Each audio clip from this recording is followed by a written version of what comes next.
Welcome to Battlefield 1. Today we're going to take a closer look at all melee weapons in Battlefield 1. We will focus on the damage, the statistics and the special abilities.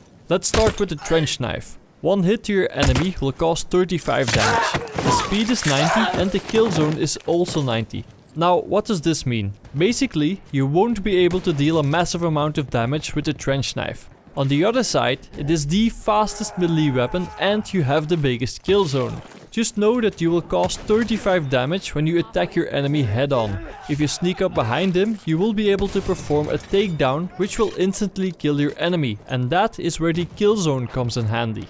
The trench knife will allow you to perform this takedown from a lot further away than with any other melee weapon. Unfortunately, it doesn't have an extra ability because there isn't much else that you can do with a knife besides stabbing your enemy in the heart.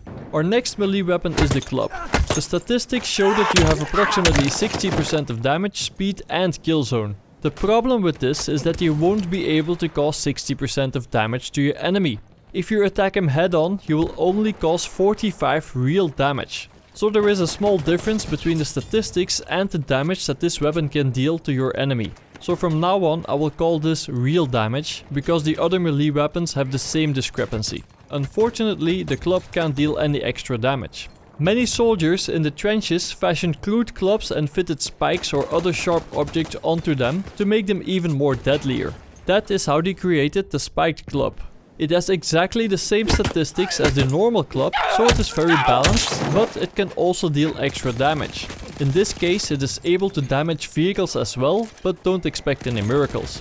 You're not going to be able to kill a tank that has full health. That is wishful thinking. The club can also damage wooden objects like doors and windows and so on. I'm sure that you know how to use that to your advantage. The trench mace was a homemade weapon based on a medieval design.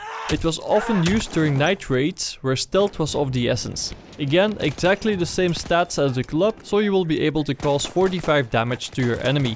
The trench mace can only damage wooden objects, so no damage to vehicles this time. The hatchet, which is one of my personal favorites, was primarily designed as a tool to destroy or modify various equipment on the battlefield. The hatchet also made for a vicious cleaving weapon up close. The great thing about the hatchet is the damage. The statistics show a damage of 80, but on the battlefield you will cause 55 real damage to your enemy, which means only 2 hits to kill. The hatchet has a speed of 40 and a kill zone of 40. On top of that, it can also damage wooden objects and it can also cut through barbed wire.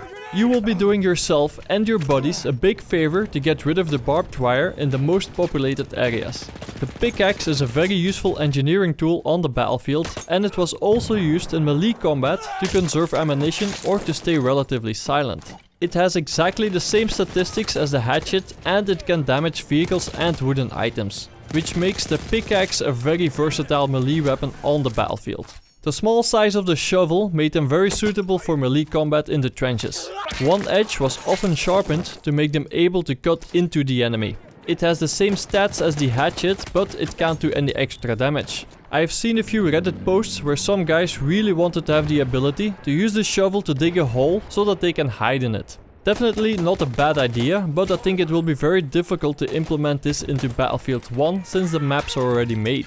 Hopefully they will give us that ability in the next Battlefield. Just for info, when you charge at your enemy with your primary weapon and your enemy does the same thing, then the guy who initiated the bayonet charge last will win that fight.